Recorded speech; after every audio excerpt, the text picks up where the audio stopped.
Well, hey guys, it's Zehnder, and Chris Johnson's my co-host, and he's actually going to be more of the host today. We're flipping the mic, and Chris is going to be interviewing me. Our goal of this podcast is to challenge you to be the greatest disciple of Jesus you can possibly be, and you can't be a great disciple, hear me, if you are not a generous person. So I want to help you with that today. Over the past 18 months, really, my wife and I have read, researched, studied, written, edited, designed, and you name it, all about how Jesus has given to us. And we want to model our generosity that he's given to us to others. And so in today's conversation, you're going to hear way more of what's inside the book Giving Challenge, and the couple things that really stood out in the words of Jesus as I was writing Giving Challenge, and really talking about how your generosity is tied to your heart. And so it's going to be an awesome experience. I hope you enjoy it. And so we're going to get to that in just a moment. Our sponsor today is Red Letter Living, and we are talking about Giving Challenge in today's episode. And so I want to highlight that and say to anyone who's a pastor out there listening, we'd love to get you and your church in Giving Challenge this fall, launching October 5, 2025. This resource not only has books with it, books for everybody, books for kids, but it's also got a ton of free resources like sermons and small group materials and graphics, and you name it, we got it for you. So we'd love to connect with you, and you can go to redlettergiving.com already and see this resource, where we're at with it and how your church can get involved. You can get in the first wave that is launching this fall. Again, you're going to hear a lot more about it in the course of today's conversation. So I'll save a little bit for the inside after Chris is going. So, hey, thank you so much for another powerful season on the Red Letter Disciple. I'll tell you a little bit more at the end of what's coming next for Red Letter Disciple. But in the meantime, I'd love for you to subscribe and follow on whatever platform you listen or watch, and rate and review if you're able to. That means the world to us. So without further ado, let me toss it over to my man, Chris Johnson. Let's do this. Hey everybody, welcome to the Red Letter Disciple. My name is Chris Johnson, and today on the show, we have a very special guest. This man is a devoted husband, a father, an author, a fourth-generation pastor, and he's a public speaker. This man is married to Allison, loves water, and has two sons, Nathan and Brady. He's the founder of our organization right here, Red Letter Living, and the author of the best-selling Red Letter Challenge. Since 2018, this man has written and co-authored over 10 books. No, 10 books, right? Right? Yeah? Yeah, 11 now. 11. And he's helped people become greater followers of Jesus. In addition, he serves when he's not cranking out these books, he serves as a teaching pastor at King of Kings in Omaha, Nebraska. And ladies and gentlemen, I'm here today to tell you that yesterday on the car ride, he told me that his hidden talent is arcade basketball. And as a kid, he would go to the arcade and literally come home with a trash bag full of arcade basketballs. That's how good he is. Ladies and gentlemen, my friend who's crouched down and now is risen, Zehnder, right there. Look at that guy. If you're on YouTube. Man. Yeah, I know the knees are getting old, huh? Whew. Yeah. Getting old. What are you cranking? And to be fair, I didn't steal the arcade basketballs. You had to get a certain point value to win a basketball. I didn't say you stole I know, them. but I don't know that that's common. No, you get a certain amount of points, and then it kicks out a basketball you take Correct. home. And then you're so competitive that you decided to clear the entire arcade machine of the basketballs. That was a good value. I mean, you pay a quarter and you walk. Was it really only a quarter back then? Yeah. And you could win a little basketball. Yeah. Wow. Were you into the claw game at all? No, I never got much into I love the claw game. I did you play that claw game, Jocelyn? Did you play the claw game?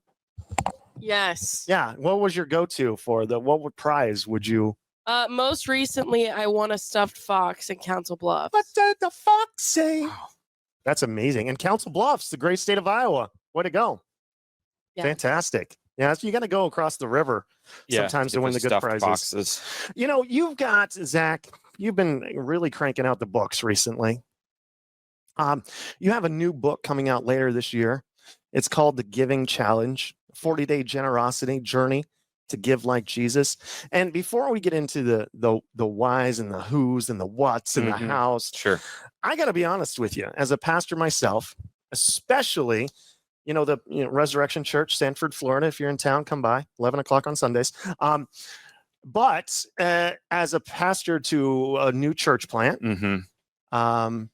to I think most would say a younger audience. We have a lot of 20s, 30s, high school kids. I admit to you and confess today that I feel that it is really tough sometimes. Now I'm a year and a half into it. I mean, I know that it's hard to talk about giving. Yeah. Period. Like it. And I'll tell you why. I know biblically that Jesus talks about money more than almost anything else. He talks about it so much. And I know that I've seen in my life how money has become a massive idol to some people. And so I know I have to do this, but sometimes I can, like, in my head, I feel like I can hear the eye rolling when I begin to biblically teach about giving, as if everybody in the audience, in the congregation, is saying under their breath to one another, here we go again. Another church talking about money.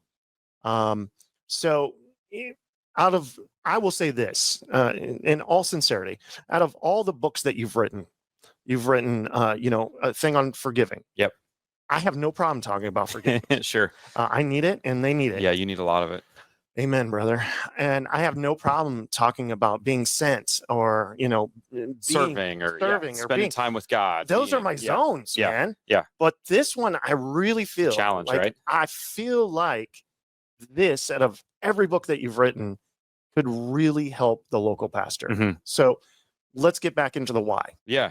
And part of that, just to speak to that real quick, Chris, is I think you're not alone. There's a lot of fear or discomfort to talk about generosity. And sometimes, like a resource like ours, if I'm real with you, I think is going to work really well in a church because you're actually not the person saying it. It's Zach, and I can blame you. It's me, and it's actually not even our strategy. Is don't listen to what I say, listen to what Jesus says. And so, like, if someone has an issue, partly it might be tied to the person who's talking, and maybe they're uncomfortable or they're afraid, or maybe they don't have good generosity habits, and or maybe they haven't used money altogether super well in the past. And so part of the strategy behind this is to give a resource that can help a pastor and say, honestly, this is what Zach's saying, and he's just trying to do a good job telling us what Jesus says. And I think the real heart of it, though, and why I wanted to write this book is, you mentioned money is an idol. And I always said that too. And then I ran into Timothy Keller and he told me I was wrong and that you were wrong. Really? Yeah. He's saying money is not an idol, but it's the biggest revealer of our idols. Oh, I did. That reminds me of a statement that I can't remember what pastor said this. I'm sure many have since then.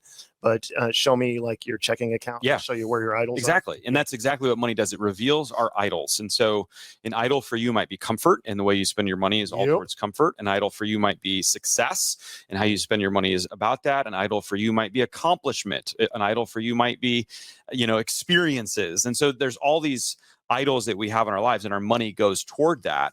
And so our theme verse from the very beginning, I think, really hits at that. And people have heard this verse if they're a Christian of any sort of years. Matthew 6:21, for where your treasure is, there your heart will be also. Interesting. And so that's kind of the main premise that we start with in the introduction of the book, is that I think there's a lot of people in your church, in all of our churches, that have really great intention and want to be greater followers of God. They might even say, like, I want a heart that beats more like God's. And what we're saying is awesome. Did you know that there's an order to that? Where you put your treasure, your heart will initially be there. And so here's the example that I use back in my time in Florida. You might remember this. A wonderful state.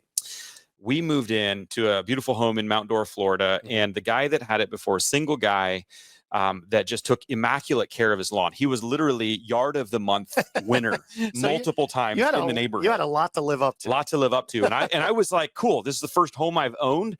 I'm going to, I've never done this, but I'm going to do my best job. I got a riding lawnmower, bought all the gear. And within like 6 months, like my lawn was not green, but like colors that are meant for bathrooms, yellow and brown, right? And so I got that dreaded, I was hoping to win lawn of the month and like have that be the letter I got in my mailbox from the HOA. Instead, the HOA sent a different letter. You want to know what it was? Yeah. You got to take care of your yard, dude. Yeah. And Do you know the guy before you? right. And so like I was so dejected because I literally tried hard. And and the moment I got that letter, obviously we had to do what we had to do. We had to buy St. Augustine sod and literally spend, I think it was more than $4,000. And like just such a not fun purchase. And we put the sod in, and all of a sudden after my sod was in, like my heart was really in my grass. Yeah. And I started caring, like, if they're going to turn me in for my grass, everybody else's grass better be better too. You became the yard Nazi in Yeah, your neighborhood? exactly. And so essentially what I'm saying is, because I put so much money and investment in my grass, my heart started caring for a silly thing like the grass on my street. And I think we do that all the time, Chris. If you invest in you're privileged enough to invest in a country club, like you care about the golf membership. If you pay gym dues, like you feel like you have a right to speak into. How about this? If you invest money into a stock in a company, you've never followed that company before. Right. Your money goes there, and then guess what also goes there? Your heart. You're following it. So that you bring up a great example, but at least you had payoff in yours. Like you spent $4,000, but you got to go outside and see. You know what the most disheartening purchase is? I had to do it 2 years ago. A new septic field and tank. Like you have to have it, or else. Like I seriously considered and told my wife, we're not doing this. It's like $6,000. Yeah. We're just going to get an outhouse, and you can't do that apparently in Lake Mary, Florida. But so the guy comes in, he digs it all up, he pulls it all out, and then they cover it back out, and now you can flush your toilet. Boom. But you don't invite people over to look at your septic tank. At least, like that stunk. That was the worst purchase. And for me, I learned later, I'd never lived in Florida. So then after that, all my neighbors were like, well, Zach, you got to spray your yard for pesticides. Yeah, man. So essentially what everybody else was, I don't think I did anything wrong in maintaining for my lawn, except for the fact that because everybody else sprayed for those things, they all just descended on my lawn like it was the freshest meat and grass that these things could eat.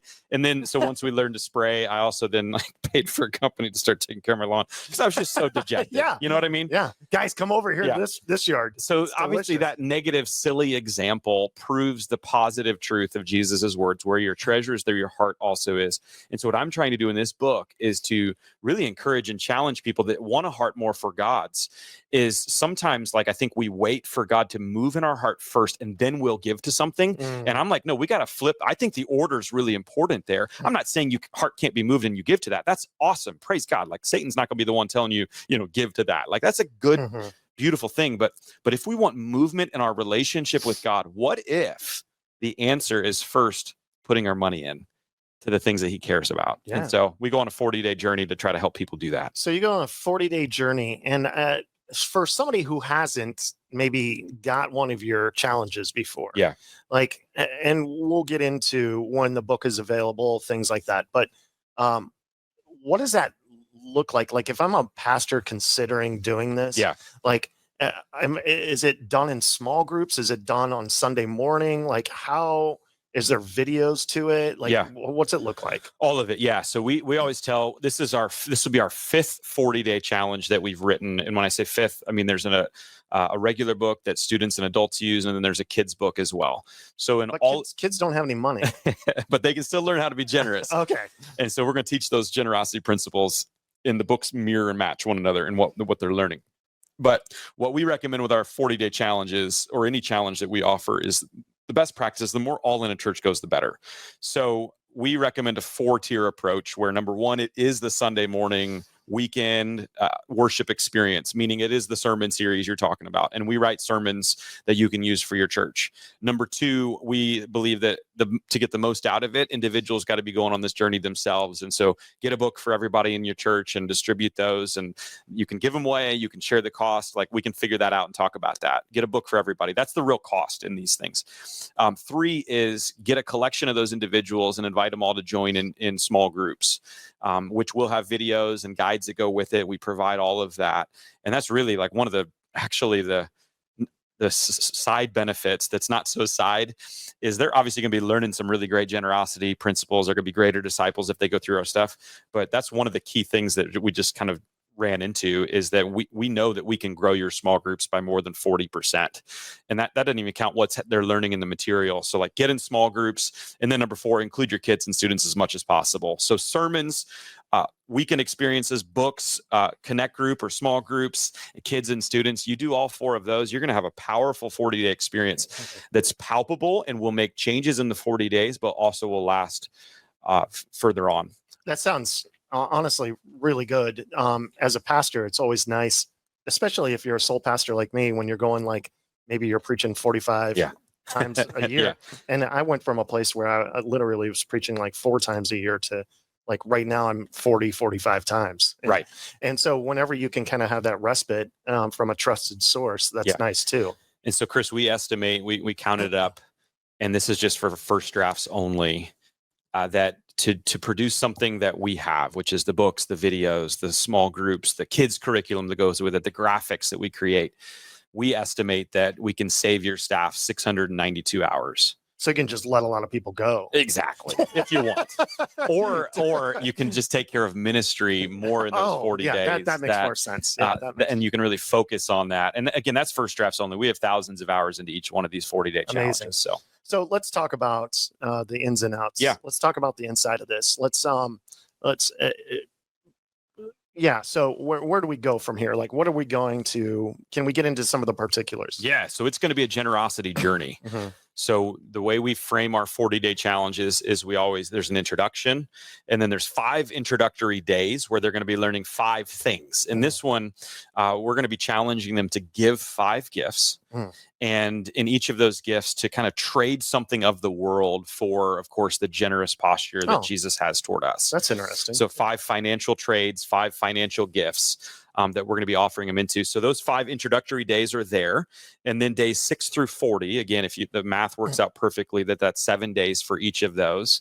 We're gonna again kind of foster 5 ideas around generosity, 5 trades, 5 gifts around generosity that in the week we're going to be challenging them. So each one has a little bit of a flow to it that may be different about this challenge than, let's say, some of the other ones. Is, we really thought about that. If someone's going through this challenge, like, what would be a really good thing for them to do? Would it be like, do we just like give them a challenge to complete every day that's around generosity and finance and money? Like, so 35, if those first 5 days are introductory, then we start the challenges on day 6. Do we do 35 ways to give? Do we do one big gift at the end that kind of, really culminates? Or what we settled on is we do want people to get into the rhythm of generosity. And so we didn't want to just have one at the very end. And like, that's great. It's cool to give but it's not gift, a rhythm. But we want a lifestyle and a rhythm. And so we settled on 5. What would it look like to give 5 gifts of different sizes and scopes? We can talk about those as we get into it. But that way they get into the rhythm of generosity. They learn about it, they experience it, and they get some follow-up and reaction of it. And then they get challenged again to rethink about it. And in each of those weeks, we're kind of guiding them through a similar process, right? Looking at how the world teaches you about this particular idea, looking at how Jesus was generous for you, looking at some really practical financial stuff, and then praying about. That's huge. Like, I'm not asking anybody to give anything. What I'm asking them to do is pray to God, be obedient, and respond by doing it. And then day 6 of that week, each week we want them to actually give the gift. And then, of course, day 7, they can reflect on it and, set the experience. So days 6 through 12, you talked about trading something for something. Can you get more particular? Yeah. So remember that theme verse, for where your treasure is, there your heart will also be. So heart, I love my acronyms. Yeah, you do. That's my acronym for the book. Heart. Yep. And so we want to talk, if you use those 5, giving happily, giving eternally, giving abundantly, giving regularly, and giving today. Yeah. And so that first week is, how do we give happily? I have an interesting story real quick. I had a good friend. He believed in the tithe, like he's Old Testament, we're going to give 10%. Yeah. Every week, faithful, right? Right. And one day he comes into church and I can tell he's just like not happy. Yeah. And I'm seeing him writing the check. Yeah. And so at the end, I get done with the sermon. I beeline it right to him because I can tell something's going on. He goes, I said, "What's up?" And he goes, "Man, for like 10 years, I've been given 10%. And I just had some stuff happen. Yeah. And like, this is going to be more than sacrificial." And Mm. I'm like irritated right Mhm. now that I'm here and that I'm doing this. Yeah. And I just said to him, like, I said, Jesus said, like, just give joyfully. Yeah. Like, and if you can't give joyfully, then maybe you don't give this Yeah. week, or maybe you give a lower amount. Yeah. And it was just like the burden was just completely lifted. He's like, "I can do that." I'm like, I mean, don't make a regular habit, but you know, like, yes, dude, he wants you to be more, Yeah. he wants you to be joyful in this moment, sure. not be like begrudging that you Yeah. have to give money. I don't know. Yeah, no, that's good. We do talk about the tithe. We get into that, I would say, in the fourth of those five. So when what we do you- talk about the giving regularly Can we talk about that briefly? Yeah. Like, what do you, so I have a lot of pastor friends that go Yeah. back and forth on this. Oh, for sure. You know, like I have some friends that are like, "Hey, this Old Testament, don't Mhm. worry about it." Yeah. Then I have other friends that are like, "It's a great guide." Then I have other friends that are like, "Okay, 10%. I think what you should do is set a percentage that you can do and Yep. be faithful to that number." Sure. And then I have other ones that are like, give what you give and give it joyfully." Yep. So I would love to know, since we're talking Yeah. about giving, kind of what your take is. Yeah, it's great. So in the book, we're going to challenge him to give 5 gifts. That fourth gift is giving a regular or recurring gift. Okay. Right? So it's awesome, I think, to give here and there one time. I think we ought to look for those opportunities Like over and above. to do that. Yeah, absolutely. Those are powerful. Mhm. But a generous person is someone who consistently has the habits. Like a generous person is not somebody that gives a one-time gift, even if it's very large. Like that's a generous act. That doesn't make for a generous person. Right. So I do think that it's so valuable for a follower of Jesus to get into regular, consistent habits. Jesus said that the verse that kind of anchors that week is, you cannot serve both God and money. Right. And so what we're asking is them to give a regular gift. Each of these weeks has a trade. What we're asking them to trade is, we're asking them to trade control Mhm. for obedience. Mm, So to me, the tithe, or whatever habit you get into, is the obedient part of generosity. I see. And so you're less concerned with a percentage or an amount. So yeah, I've went on a long journey with this. Honestly, this is one of the things that I think we have. We had Kate Gardner on the podcast earlier Yeah. this season. She talked It's a about great this. podcast. I had never, and I mentioned in that podcast, when we talk about the tithe, there's so many split opinions. Right. There's some churches where every week the tithe is mentioned. There's some churches where you will not hear that ever. And there's some churches where I've seen you, if you become an employee, you have to sign a You're contract required. that you're Yeah. going to give 10%. Yeah. So I think there's room for a lot of mess with this, and where I ended up landing, of course, with what Kate said earlier, like I really did look into, cool, if we want to stick with the tithe, what does the Old Testament really say? Mhm. And when you look at the Old Testament tithes, it's a lot more complicated actually than just giving 10%. Yes. Now, what a tithe is giving 10%, right? So someone, like, there's some people out there that say, well, I tithe 5%. It's like, you don't know what a tithe is. You Right. can't tithe.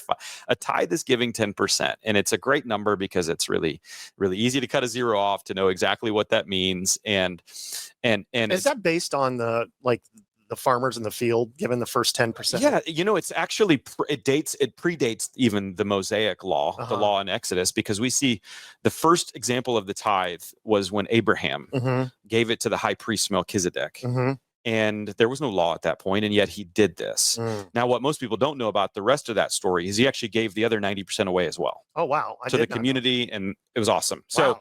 So the tithe was around before the law. So Then- is that what you're recommending? Yeah. Everybody give away 100% of what I am recommending throughout the whole thing, and I'll get to where I landed on the tithe in just a second, is our money is about a relationship, a heart issue with God. Mhm. I think it's far more complicated than a percentage. Mhm. I think a relationship is more complicated than a percentage, and I know that there are people that have tithed consistently, and they have not found peace or consistency. I know that for some, a tithe is sacrificial. I would argue that for many people that are listening, a tithe is not sacrificial. I think we're living in a collective prosperity where. So let me go back to the. Well, and I'll say this I'll- on this podcast, I give you 10% of my talent. No, that's seen. So in the Old Testament law, then we get to that. there are 3 tithes that are talked about. There is the storehouse or the Levitical tithe, which is a tithe given to the Levites and those that are taking care of in that day, the tabernacle and temple. I think that most closely relates to the tithe we talk about in church today. Yeah, and where was that found? That's found in Numbers, Leviticus, Gotcha. Deuteronomy. Gotcha. Yeah. So in there, and then of course we see the Malachi test verse, Malachi 3:10, that you're robbing the God of the whole, bring the whole tithe to the storehouse, right? So that's likely that tithe.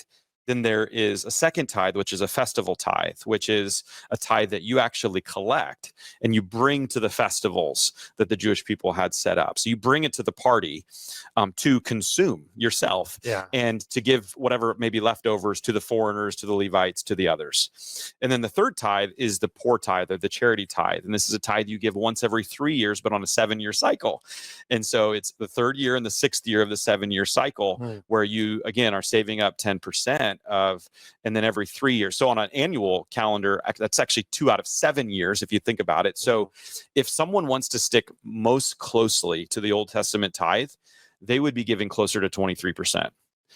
And so I think a lot of people don't know that. No. First off. So, and I don't remember learning that. And it's possible I did, and it went in one ear out the other. But that got me thinking, gosh, if we're just calling old people to Old Testament rules, then we actually need to up the game quite a bit and rethink how we're doing it if we're going to live that way. Right. A couple other interesting things about the Old Testament tithe.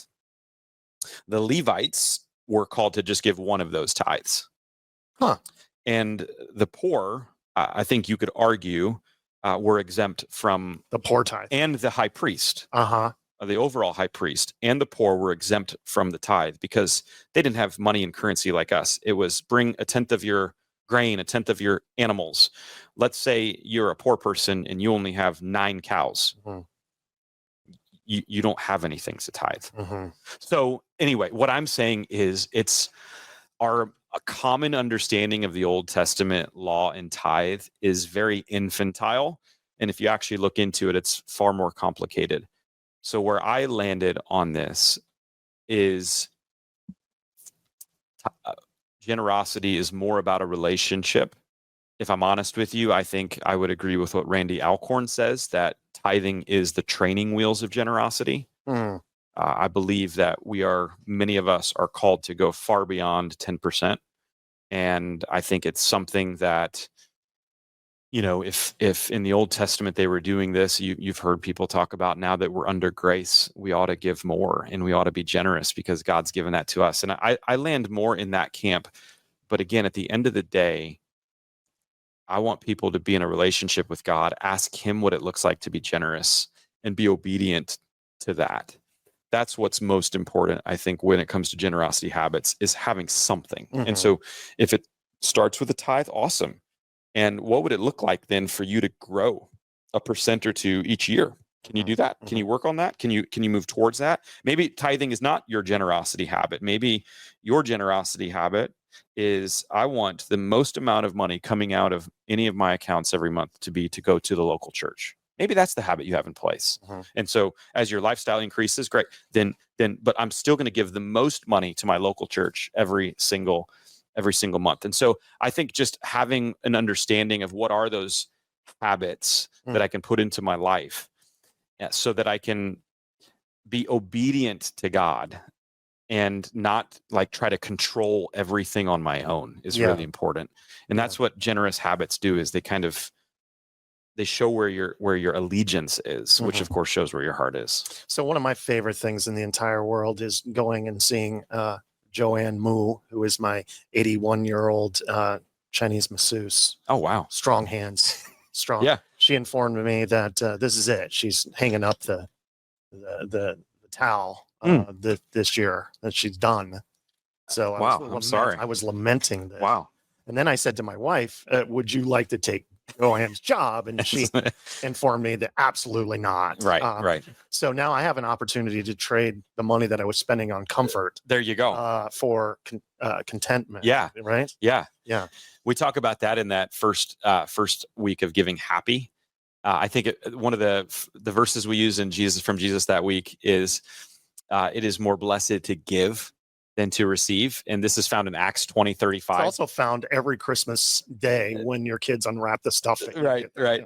But what I love about Acts 20:35 is there's no red letters on either of the pages, and then boom, they pop, because this is Paul remembering words of Jesus that he shared. And what Jesus is saying is the way you use your money can bring happiness. Yeah. And I think there's a real beat down on the word happiness in our culture. And I've probably talked about it before on this podcast. And I just don't get it. If you look at some of the first words of Jesus, you will see that he talks about happiness 9 times in the first 14 verses of his red letters. It's that Greek word makarios, blessed. And so what I love about this particular verse, it's more blessed to give than to receive, is Jesus is saying this, and science and research is now proving this. And I love when science catches up to Jesus. Yeah. One of the books that I read was called Happy Money. And here's what it says. Across the 136 countries studied in the Gallup World Poll, donating to charity had a similar relationship to happiness as doubling household income. Wow. So if you want to get happy with your money, you can try to double your income this year. Or how about this? You can donate and give it to some good causes, and especially gospel causes. And that brings happiness into our world today. And so you can actually use your money to bring happiness, but it's just not in ways that we tend to think. Yeah. And so one of the things that week is, let's not look to raising our standard of living, but our standard of giving if we really want happiness. And for me, where this really lines up is, I think we spend so much of our money trying to become happy by pursuing things of comfort. Oh, yeah, totally. Yeah. When God offers us contentment instead. And so how do we be content and ultimately find happiness in what we have, which again, comparatively to the world and to history, is quite a doggone bit for most of the people listening. Yeah. And so a relationship shift with money is really, really important. And looking at raising our standard of giving to honestly raise our levels of happiness. Because Chris, we've never had more collectively as a nation. And our happiness levels have not gone up. They've gone backwards. It's funny that you bring that up. I've been on numerous mission trips, and I might have mentioned this before, but some of the happiest kids I ever have witnessed were in some of the poorest parts of Panama or Guatemala, and they would be kicking around like a half inflated soccer ball, right? And they went back home to houses that didn't have roofs. But every time they saw us, they'd come running out and hug us and smiling. And, and then I remember leaving that trip and coming home, and one of my kids, I got great kids, but one of my kids was complaining that they didn't have the newest iPhone. Yeah. And I just went off, you know, and he's like, what's Here's going a deflated soccer ball. Yeah, I know. Kick this and be happy. I was just amazed at the joy that they had, and it's not all about money at all. No, it's not. And I think that we overcomplicate sometimes our happiness, and we've heard story after story. This season, particularly, I had, if you didn't notice, and you're at the end of the season, you've listened to all episodes.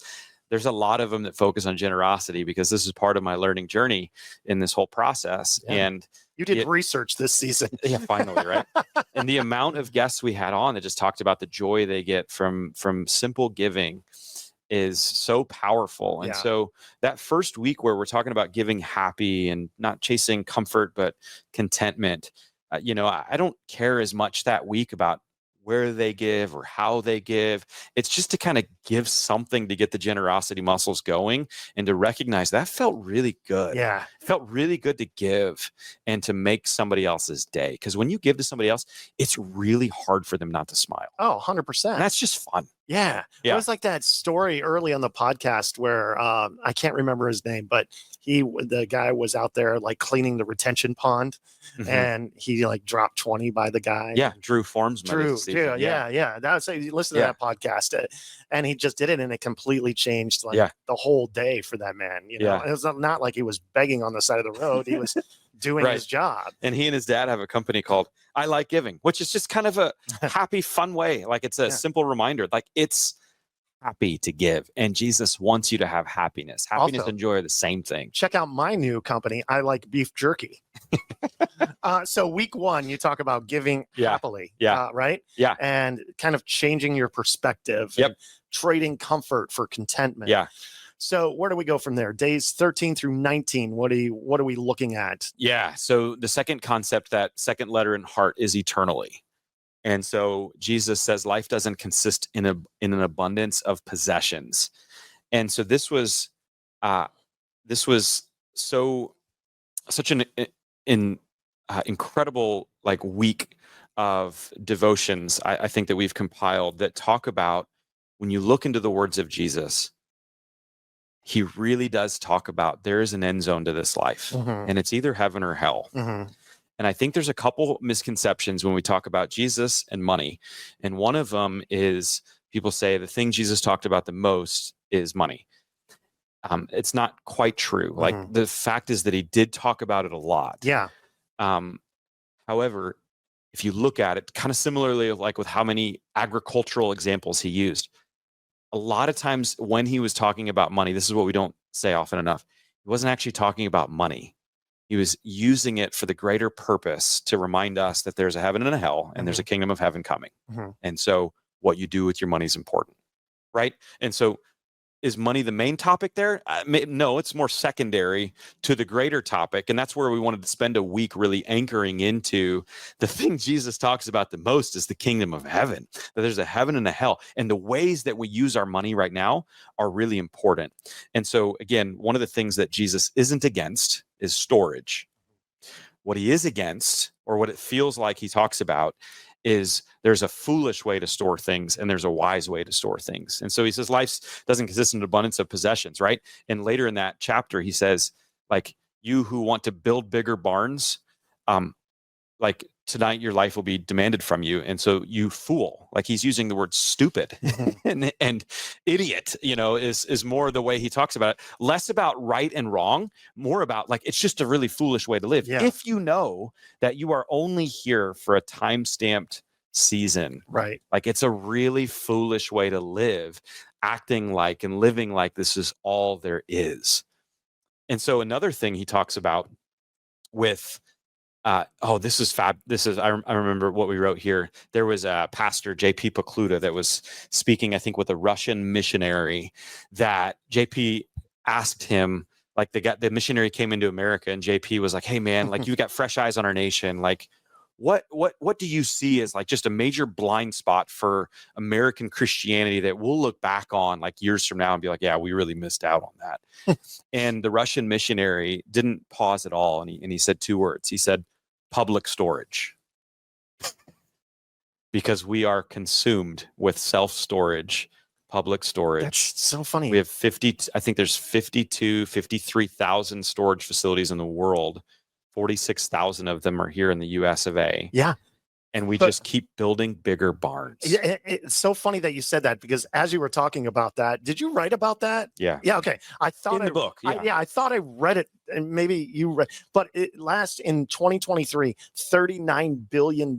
Yeah. It's a in big revenue. industry. Like, and I It remember beats music, entertainment, movie, all of that combined. like in the 80s, you never saw one. Yeah. Like, and now it's on every street corner, these storage. And that's with, by the way, homes that are bigger than ever, Right. more closet space that we've ever had before, in addition to more garages that store extra stuff, in addition to more attics and secret rooms that have, and then we're paying money on top of that to store our stuff that we don't even use.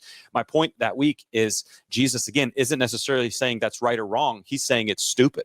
It's a dumb way to I've been live. staying at Zach's house as I flew into Omaha, and last night he went to bed and I scoured the entire house for secret rooms. There you go. I mean, I was moving books, everything. Yeah. And I think when you look only at the words of Jesus, I'm not saying that saving is wrong, but people have to know that I'm not writing a book called Saving Challenge or Spending Challenge. I'm writing a book called Giving Challenge. And it's about the heart. And it's about the heart. Jesus just doesn't talk about saving or storing in this world as a wise thing to do. Right. What he talks about is heaven's coming, and he's not against investment, but the only investment advice he makes is to drop seeds and plant stuff in this world to remember that heaven is coming, and you can produce a hundredfold in what you do in your heavenly rewards. That's the thing not many people talk about. Jesus, I think there were 40 times Jesus mentioned heavenly rewards.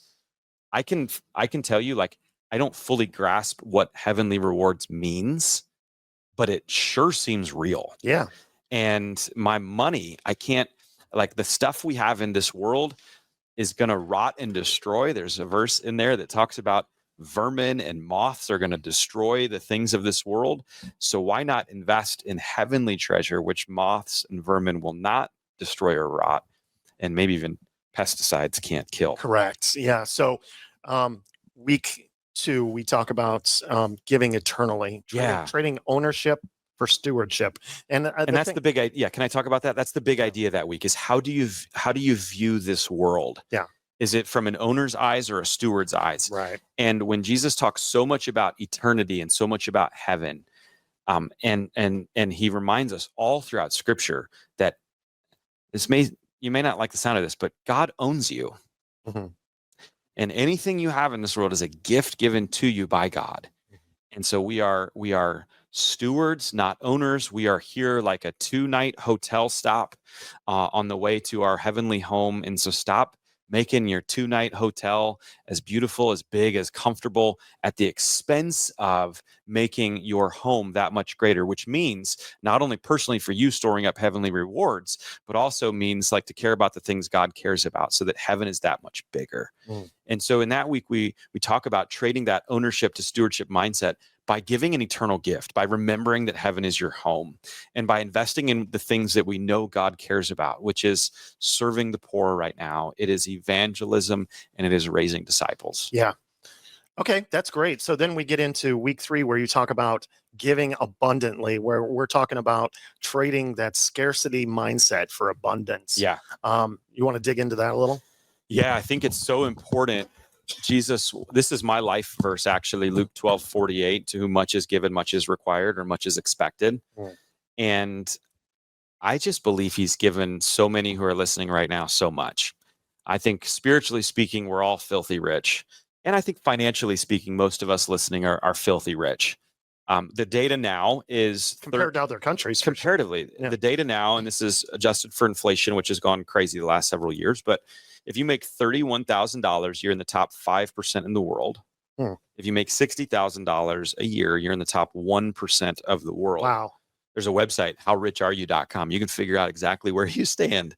And so what I say is feeling rich isn't necessary for being rich. Yeah. A lot of us just are. Now, we don't like to admit it. And for whatever reason, we tend to adopt this scarcity mindset, which doesn't make sense. Spiritually, it doesn't make sense. But then also just practically, most of us as Americans, it doesn't make sense because most of us have more than we've ever had before.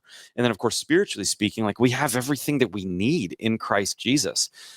And so we talk a lot about like trading that scarcity mindset for an abundance mindset. And so in that week, we challenge people to look at the things that you've been given abundantly and give out of your abundance. So that might be money in accounts. It might be possessions that like just you're not using. And so they're just sitting there, like that you can do something with that somebody else might actually enjoy. And so a scarcity mindset, if we're not talking anything spiritually at all and just practically, might have made sense if we were in the early ages and if we were having to go out and hunt for our food, where we had to find an animal, kill the animal, chop it up, make it. That's our dinner tonight. That's what I still do. And if that's the case, like the reason you might have a scarcity mindset is because you don't know what's going to show up. Right. And it's very unpredictable. And that's a lot of what scarcity is, like unpredictability. And like we do not live in that world at all. We live in a world with grocery stores that are stocked. They may be out of X, Y, or Z, but the other brand is right there. So just grab it.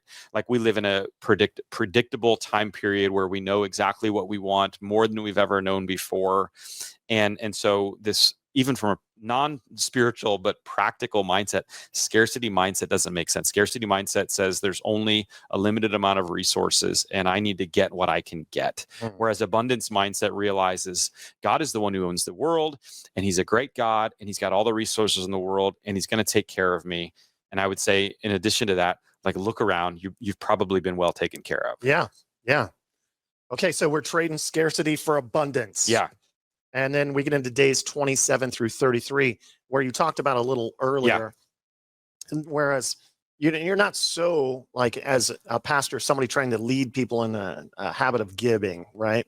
You're less concerned with the amount and maybe more concerned with regularity. Yeah. So I am concerned about the habit. I want the habit. Yeah. in there. Right. Like, right. and again, I don't want it.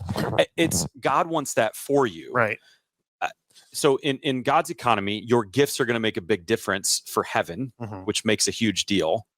And in your life, your generosity is going to bring you joy, fulfillment, and happiness. Yeah. So it's a win for everybody to get into these habits. But you're right in the sense that I don't feel like I can dictate what percentage you ought to give. Mhm. Yeah. If you want to ask my advice, like, I'd be happy to look at your financial accounts and statements and offer you an opinion. And it's probably mostly going to land in, like, you are far more ridiculously blessed than you thought, and you need to rearrange your lifestyle because, by the way, you're spending to the max, and it's not really resulting in what you want anyway. So why not be generous and live a fulfilling, happy, joy-filled life? Right. And so that week is, the first 3 weeks are like probably more just getting into the rhythm of giving, one-time gifts, call them offerings or special offerings, or just call them opportunities to give. I don't know, but this is the week where, if we want something long-term from this, I think it's the habits people are going to build in this. And so I've written before, and I've challenged people to, in my initial book, Red Letter Challenge, there was a week on giving. And, one of the challenges was to tithe to your church for 6 months if you've never done that. And, there are people that have done that, and they've come back and say, you're the reason why we do it. And they start by pointing their finger at me, like, you're the reason. Guy. But then they're like, and wow, it's made an incredible difference in our life. Yeah. And so I think it really boils down to habits do come out of your overall purpose in life, and understanding, again, why you're here. Yeah. And again, we're not here to build our kingdoms, to have a massive platform for our own fame and influence. I'm not saying any of those are bad if they come. I'm not saying it's wrong in any of this to be rich or to have things. What I'm saying is, without generosity habits in your life, it makes it really easy for money to be a master and to reveal idols that are actually far more of a god to you than our God is. And so it's hard to not have habits in life and say that God is number one. Yeah. Right. And that's not just true with generosity. It's also true with our relationship with God. Are we spending time in the Word? Are we praying? Like, we've got to have these habits that point us to a greater relationship. And if our treasure goes and our heart follows, then we absolutely ought to be having that. And what I would say to someone who's, like, struggling with generosity, What would you say to somebody struggling with generosity? Hey, thank you. Is, remember, we serve a powerful God whose Holy Spirit is real. And, like, this has been a journey for me.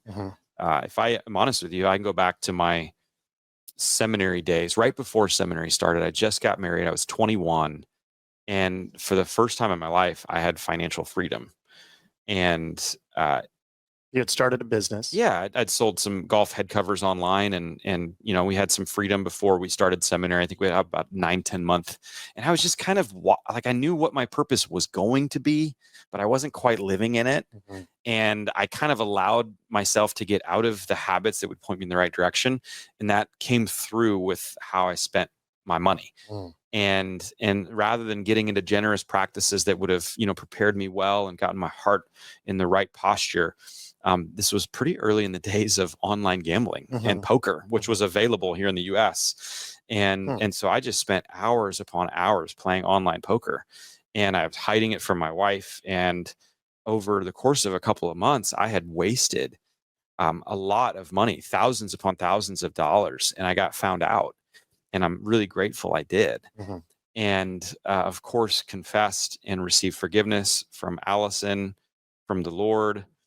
And my point in all of this is to say that I have struggled with this, and it's been really cool to see 20 some years since then, like, my heart has totally shifted in this. And now when I take a spiritual gift test, Generosity is one of the top 3 that pop up. Hmm. And so part of me writing this, honestly, this one wasn't as hard of a book to write for me because I actually think I'm pretty good at being generous. Mhm. Much And better than you are at poker. probably, yeah. And I've seen this work in my own life, Mhm. right? And so I want this for other people. And so I would just say, if you're struggling with this, like, so did I. And that doesn't give you an excuse to not jump into it as a Right. follower of Jesus. But Right. I think what you're going to find is if you start this journey, it's going to really be awesome and open you up to be even more generous and more generous and more generous. And the thing that was once, a weakness of mine is now something that I'm hopefully helping other people release just so much generosity. Well said, dude. Yeah. I mean, that's Yeah. great. So let's just recap real quick. So for this is more. I think when people expect to read a book on giving, they're thinking money, money, money. But what I'm getting from this, it's more about rhythms and your Yeah. heart. Yeah. Which is awesome. It is. Can I say one thing to that? Yeah, it's your podcast. We do very much highly focus on money and finances in this book. Mhm. And some people might say, well, what about generosity of time or our talent? We think that's awesome. We wrote a book called Serving Challenge that really hits at those 2 things. Mhm. And so this one, we really wanted to get at finances. Generosity is more than money, but it's not less than money. Right. And so we do have a heavy focus. If it's like, this is all about money, it is. And it probably is going to be the most uncomfortable challenge we've written. Why? Because it's going to step on some idols for you. Mhm. And we're okay with that because we know that living an idolatrous life doesn't actually bring you fulfillment and joy. Whereas living for God and using your money to grow his kingdom, like, that's really going to be the secret to happiness and joy. So week 1, give happily. Yeah. Week 2, give eternally. Week 3, give abundantly. Week 4, which we just touched on, give regularly. Trading control for obedience. And finally, the last week, grasping for gratitude rather than grasping for more and more money. Yeah. You'll be encouraged to live with gratitude, remembering that God has given you everything you need. Yeah. And I think that gratitude puts us in the posture to every day look for opportunities to be generous. So that's where that give today is. Jesus once said, again, what good is it for a person to gain the whole world but forfeit their soul? They made a song out of that. Yeah, it's beautiful. I don't want to. Yeah, there you go. Lose my Who was that? soul. Who sung that? I don't know. It's some Christian. Yeah, I remember that. And I really wanted to land the plane here. Grasping for more is my way of saying greed. Yeah. I think we actually celebrate greed in our world. He posted on in our Instagram nation. and Facebook. I'm not saying you. I'm saying you can go to Instagram and just see examples of that. Yeah, and what people have found over and over and over again in the Bible in our day is that when grasping for more or greed is the thing that you do, it is never enough. And it will never fully satisfy you. And so rather than that, you can live a life of gratitude where everything you need and has already been given, like, crazily to you, and a lot of times even more than you need by Jesus. And so I regularly have to check myself because I can get greedy super quick. Before you wreck yourself. Yeah, there's another song, right? And so here's a quick example, Chris. I brought one of these in with me. What is that? This is a golf head cover. If you're on YouTube, check this out. Yeah, you should go. Scotty Cameron limited edition golf head cover. So part of my story is I was selling golf head covers online through many, many years, even seminary and planting the church. And so what I got to be really good at spotting deals, and I got to be a collector of kind of these limited edition head covers. And what started as just kind of a fun little journey, and again, finding good deals and every now and then selling. It's fun. Like, it actually started consuming. Here, let's do this. Well, you don't want to put the green side up, the green screen. There you go. Yeah, let's do that. But it started consuming my heart. And, I think a lot of times we look at the Old Testament people and we're like, how could they ever, like, settle for golden calves and idols? Like, they're so stupid, like celebrating and worshiping a pole and a fake thing. And I don't think we're all together that much different. I know I'm not, because there were days when I would wake up and the first thing on my mind was, okay, at 6 o'clock tonight, the auction's ending, and I got to get that one because that's going to be a good deal and it's going to be great in my collection. And you leave the dinner table. Yeah. And just like my heart is consumed by that. Yeah, And at the end of it, it's a golf head cover that even when I get it, like I typically throw it in a drawer. You're not going to put it on drawer. A fancy one like this. You're not going to put on your golf coat. Right. You wouldn't want to waste that. Right. And so like this one, honestly, it's like almost $1,000 and it just goes over a putter. For real? Yeah. Like you could sell that for $1,000? Yeah. Or really close to it. I'm taking this. But my point is, again, my point is not having things as bad and collectibles are awful. I think a lot of us got more into the collectible craze again in COVID. You did during Beanie Baby season. Right. But when it starts to consume your heart and when it's the first thing you think about in the morning, you need a relationship change with your stuff, with your money. And I've found that even still today, because now my son is selling these golf head covers. So I've been starting to look back again, like, and I bought this one like a year ago and I got a good deal on it. I can sell it for more, but I've just been holding it in a drawer for a year and a half. And for me, I don't feel right holding on to it. Yeah. I get that. Let me take it. That could help. I don't need to give it to you. You're ridiculously blessed. But there is, and I will later this year when we actually go through the book, because this will be one of the challenges in the book is to look at the abundance, the things that you have, and whether it's money or stuff, you're not using it. Give it to somebody who can use it and make a difference in their life. So I will find somebody in my church or a single mom or somebody, and I will give them this head cover I will sell it to them and I will give them the money because in that week, I really want to use the imagery that we are not containers, we are conduits. Wait, so you're going to sell that to a single mom for $1,000? I'm not going to sell it to a single mom. Man, you're listening wrong. But I'm going to look for what things do I have in my life that someone else can benefit from. And again, I think the whole piece in this that's going to be challenging, which is why I'm not saying this and why people need to be in relationship with God, is I don't want people to get the message that it's wrong to have money, that it's wrong to be rich, that it's wrong to have things. Jesus does offer a lot of warnings for the rich, but what I am saying is it's really easy for things of this world, the created things of God, to become idols in our lives. And we need to get in a better posture with our relationship with money. And our hearts need to beat more for God. And our dollars and our stuff likely are great opportunities for us to do that. Zachary Zehnder. You had a smirk on your face. What were you thinking about? Because I just thought it was funny that it sounded like in the podcast you were going to sell it to a single mom at your church. I said I will give it. You heard that, man. So I was like, how generous. A single mom. No, I said I will sell it for them and give them the money. You didn't re-listen to it. Okay, well, that's what I meant. I know, but that was so funny. Oh, how sweet. A single mom. It's just you can pay full price for this on something you didn't want. So stupid. All right. You've done it again, Zachary. You've done it again. You really have. Yeah. So when does this come out? When can we buy this? Yeah. Where do we go to? Amazon? What do we do?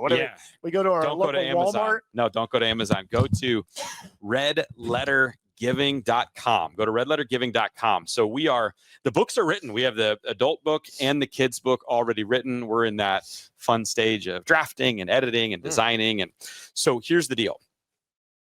You can already get in. What we're doing right now, we're a very small company, and so we're not interested in pre-orders for individuals. We're interested in pre-orders for churches. We're going to be launching Giving Challenge worldwide October 5, 2025. And we really believe that if you take part in this 40-day challenge, it will increase generosity in your church, both in the 40 days, but especially long-term.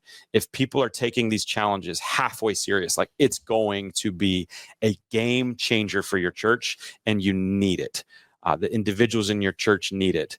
The giving that we collectively are experiencing right now is a shadow version. Christians give something like 2.7%, and the average person gives something like 2.3%. Something's got to change. And so we want to stir this up using the words of Jesus to help people experience that. So October 5, 2025, Chris, they can go to redlettergiving.com. We've got some pre-sale there. We've got some tiered pricing for book purchases. And with this 40-day challenge, like all of our 40-day challenges, we will have everything you need, all the bells and whistles. We'll have sermons to go with for the pastors. We will have kids curriculum for the kids. We will have graphics for the communication person, small group, videos, guides, all of it. You said Red Letter Giving? Yeah, it'll be live when the podcast. Okay. Red We're Letter doing Giving. this real time, baby. I know, redlettergiving.com. Yeah, right? redlettergiving.com. That would be how you get in the first wave. And we're going to have the best deals ever on this thing in the first wave. And, we want to be generous with you. And so we want to offer that to you. And so we want to we have so many churches that have participated in our 40-day challenges. And when you get in, you allow us to continue to create resources that help your church. And this one, I think more than any, is going to spur generosity on, which will have long-term impact and really move the needle in your church on generosity. And so we'd love for you to be part of it. redlettergiving.com. Excellent. So what is this, episode like 89 or something like that? I think this is 99, bro. 99? 99, yeah. Wow. Yeah. Okay, that's cool. So we're gonna have to come up with a big 100. Yeah, we're gonna take a little bit of time off, which I'll tell about in the outro. Okay. But we're gonna come back with 100, and we're gonna have to figure out something big. Yeah, big one there. Zach, I don't know if you know this, but we ask all of our guests to challenge our listeners. If there's one thing that they could do practically this week to challenge themselves to be greater disciples, Zach, what would you challenge them to do? Great question. You didn't know this was coming? I think they should do something with generosity. So Okay. here's my challenge. Ask God, what does it look like for me to be generous this week? Listen, and then do what he says. Fantastic. And How's that? ladies and gentlemen, if you take that challenge, what should they do? They should hashtag Red Letter Disciple, where I personally will encourage them. Excellent. And a second challenge would be get the books for your church. And we'll just spur this thing on. Did you say free of 100-fold. charge? No, I didn't say that. I thought you said that. No. All We're right. gonna be generous with whatever we get. I though. know. Yeah, Each and every week, our talented team of writers and interns get together and develop a specialized game for our contestants. Really? Yes. Is that new? No, we've been doing it for okay. a long time, Okay. 99 times, I think. Wow. So we thought, since we were talking about giving today, Yeah. I was going to quiz you on the amount that people have given in their lifetime. Oh wow. So let's start with a gentleman from Omaha, Nebraska. Oh gosh. Warren Buffett has given away blank in his lifetime. He is the CEO of Berkshire Hathaway. Says he doesn't want to leave his he's heirs. a big deal. He's a real He does not want to leave his heirs a fortune and give them the burden that he's had. Yeah, I can't remember if he's going to give them $1 million each or $1 billion each, but what is he given? I would say him and Gates have talked through some big things. Yep. I think that he's probably, I think his net worth is over 100 billion. So I'm going to just say he's given 100 billion. He has given to date $56.7 billion in his lifetime. And it includes typically $2 to $3 billion in stock every year. So every year he's given away $2 to $3 billion. We should have him on the podcast. He's from Omaha. I'll work on it. Maybe 100, episode 100. Yeah, we'll get him. Or maybe it's the next person, Bill and Melinda Gates, who co-chair the Bill and Melinda Gates Foundation. Yeah. They're big. They do a lot, especially with malaria. Yeah, they focus on health and poverty typically. I'm going to go with the same answer I gave to Buffett and say 100 billion. 42.5 billion. Oh, He's actually a little behind. And let's see if I've got one. And you've offered prizes, but I've missed them all. So I don't think yeah, you don't get any you didn't even prizes offer me at one all. on a podcast about generosity. You've become stingier than ever. All right. Final contestant here today. Mark Zuckerberg, an American businessman who co-founded the social media service. You might have heard of it, Facebook. In his lifetime, him and his wife, Priscilla Chan, have given away this amount of money, mostly focusing on science and education. Younger guy, so hasn't had the amount of years behind him that Buffett and Gates have had. 100%. I'm going to go 14 billion. That was really good, but you overshot it. 4.5 billion So would you come alongside him and say, maybe step it up? You want my real answer? I think all three. I've given a lot of money, and I think they can be more generous because their lives are pretty full. Fair enough. All right, guys. That's going to do it for this episode. My good buddy, Thanks, Chris. Zach Zehnder, crushing it with the Giving Challenge. Go to redlettergiving.com and check out all the resources. Yeah. These guys, him and his wife, have been putting in so much time creating resources for the church that can really, really help. So thank you, guys. And we'll see you next time on episode 100 of the Red Letter Disciple. Wow. I know. Big time.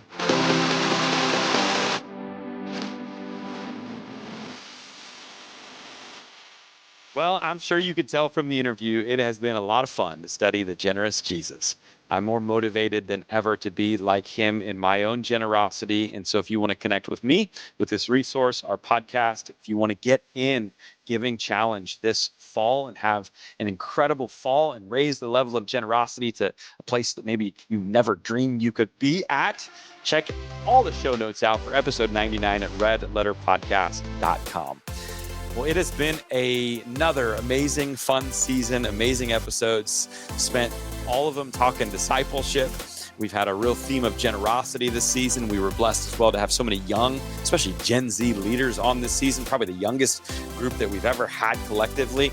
And I truly hope that in all those conversations, you see that there is great hope in not only the future, but the present church rising up in Gen Z. We talked with champions this year, the Little League World Series coach champion and the star golfer at Auburn University, Carson Baca, and the national champion. We had conversations with pastors or those who serve pastors all around to help you create greater disciples. And so we'd love to hear what was your favorite episode of season 8. Let us know. Give us a review on Apple Podcast or Spotify. Make sure you follow or subscribe. Listen wherever you listen or watch, because that way, when we come back for season 9, we pop up. Boom, right there again. That's right, folks. You heard it here first. We're going to be back for season 9. And so we're going to pick up right where we left off. And it'll show up on your feed. And here's a really cool thing. The first episode of season 9 is episode 100 for us. Woo, I can't believe we made it that far. Who should we have on for episode 100? We'd love to hear. And so season 9, when is it coming? It will be coming in the fall. So have a great summer. Be the great disciples of Jesus. And we'll be back in the fall with probably 12 new episodes, likely hitting you sometime starting in August. So let's go be the great disciples God has called you to be. God bless you.